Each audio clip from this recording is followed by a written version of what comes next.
եւ պետք է արձանագրենք, որ բազմաթիվ են եղել դեպքերը, երբ զանգահարողների մեծ մասը ուսուցիչներ են եղել եւ ուսուցիչների նկատմամբ հատուկ վերաբերմունք է ձևավորվում, վախի մթնոլորտ է ստեղծվում, որպեսզի նրանք կարծիք չհայտնեն, քաղաքական որևէ process-ի չմասնակցեն, նույնիսկ իրենց աշխատանքից դուրս կամ օգնեն իշխող կուսակցությանը։ Եվ այս առումով նաև թեժգծով ստացված ահազանգեր հիմնականում վարչական ռեսուրսի խախտման հետ են կապված, նաև շատ են եղել զանգերը հարևան բարեկամների, կռիվների հետ կապված, թվում է, թե չպետք է գործ ունենանք սրա հետ, բայց ստացվում է, որ քաղաքականությունը մտել է յուրաքանչյուրի ընտանիք եւ նաև ընտանիքներում այս վեճերը բերում են շատ ծայրահեղացված մոտեցման։ Եվ դրա համար մեր խնդիրը նաև, որ իրազեկ հասարակության միջոցով փորձենք նաև բևեռացումը հեռացնել, ինչը քաղաքական շատ ուժերի կողմից, հատկապես հասարակության նկատմամբ ատելության մթնոլորտի ձևավորումը պետք է դուրս գա։ Եթե կան հարցեր, մենք սիրով կպատասխանենք ձեր հարցերին, խնդրեմ։ Ես ճիշտ ասած որ ասացի 382 հաստատված դեպք կա, 71-ը մերժված։ Նախ 382-ը ով է հաստատվում, 71-ը ով է մերժում եւ ընդհանրապես հաշվի առնելով այս ընտրախախտումների վերաբերյալ մեծ չափի լինելը ու դրանցից արդյոք առյուծի բաժինը որևէ ուժի վերաբերում է եւ հաշվի առնելով որ հենց այդ ընտրախախտումների առյուծի բաժինը դրան ուժին է վերաբերում, ինչ է կարծում արդյոք նրա, այսպես ասենք, ընտրություններին մասնակցելու հայտը պետք է չհարգվի։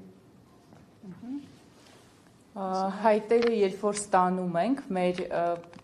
վերադառնանք ես բաժնին, երբ որ մենք ստանում ենք մեր ընտրախախտումների արձանագրությունները այս կայքի միջոցով, այստեղ աշխատում է մեր փորձագիտական խումբը, որտեղ ներառված են փորձառու իրավաբաններ եւ մեր թիմի մյուս անդամները, ովքեր որ իրավաբաններ, փորձագետներ են տարբեր ասպարեզի, այո, եւ ընտրախախտումները բովանդակությունը 71-ում մերժվածներում հնարավոր է ուղղակի զուտ քաղաքացիների էմոցիաների արտահայտում լինի, թերի լրացված ընտրախախտման դեպքեր լինեն կամ կասկած հարուցող, որ դա արժանահավատ չէ տվյալ դեպքը, հետեւաբար մենք մերժում ենք այդպիսի դեպքերի ընդունումը, բայց այնպիսի դեպքեր, որոնք առերևույթ ընտրախախտումներ են եւ ազդում են արդար եւ հավասար մրցակցային պայմաններին, ընտրողների իրավունքների խախտումներ են արձանագրում, այդ դեպքերը մեզ մոտ թափանցիկ ձևով ցուցադրվում են մեր կայքում, որտեղ կարող ենք տեսնել այսպիսի ձևով։ Այստեղ թափանցիկ զեկուցված դեպքերը մենք կարող ենք տեսնել, թե երբ, ում կողմից եւ հատկապես որտեղ է նկարահանվել կամ արձանագրվել տվյալ դեպքը եւ այնուհետեւ այնպիսի դեպքեր, որոնք որ առերևույթ են եւ ավելի արժանահավատ են, քան մնացած դեպքերը, մեր իրավական մեկ այլ փորձագիտական խումբ աշխատում է դրա վրա, իրավական գնահատում է կատարում եւ մենք ներկայացնում ենք համապատասխան մարմիններին դիմումների ձևաչափով։ Իսկ ընթացքը ինչպիսին է, որտեղ նախորդ ասուլիսին չէ, ասացիք, որ որոշակի ընտրախախտումների վերաբերյալ համապատասխան մարմիններին գրությունները ուղարկվել, ինչպիսին են պատասխանները։ Կենտրոնական ընտրական հանձնաժողովին։ Այո, մասնավորապես 3 դեպքի առումով դիմել են կենտրոնական ընտրական հանձնաժողով եւ 2 դեպքի առումներով կենտրոնական ընտրական հանձնաժողովը իր սեփական նախաձեռնությամբ վարույթ չի ընդունել, սակայն մեկը վարույթ է ընդունել եւ շուրջ 3 ժամ քննարկում է ունեցել, դա մեր դիտորդական առաքելության գործընկեր Դանիել Իոնիսյանի վերաբերյալ էր, նրա դիտորդական առաքելության անկողմնակալության եւ չեզոքության կասկածի դեպքներ մեր կողմից ամրագրված եւ որը արդեն իր շարունակությունը ստացավ մեկ այլ քաղաքական ուժի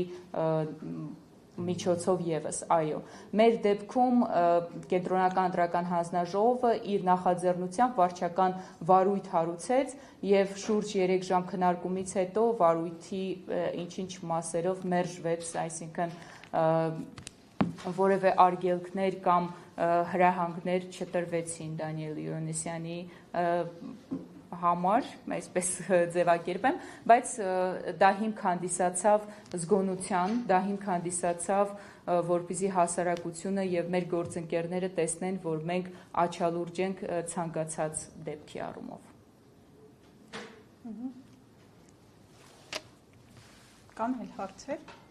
Եթե չունենք գործընկերներ, ես վերաբերական ճիշտ եմ։ Ընդհանրապես այս ընտրախախտումների վերաբերյալ հանրության արձագանքը ինչպիսին է քաղաքացին տերը իր քվեին քաղաքացին ևս ցանկանում է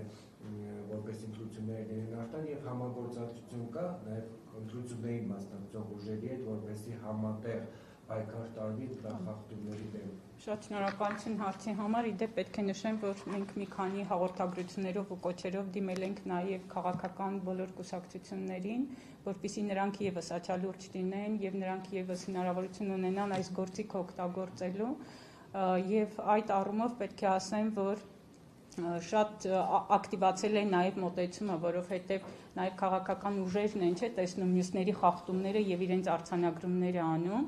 Զանգվածային լրատվության միջոցների լուսաբանման շնորհիվ հասարակությունն է նաև ակտիվացել, մեզ համար շատ կարևոր է երիտասարդության մասնակցայնությունը եւ դիտորդական առաքելության դիմաց մարդկանց ներգրավումը, նրանց ընտրական process-ներում պահելը նաև դրանով է կարևորվում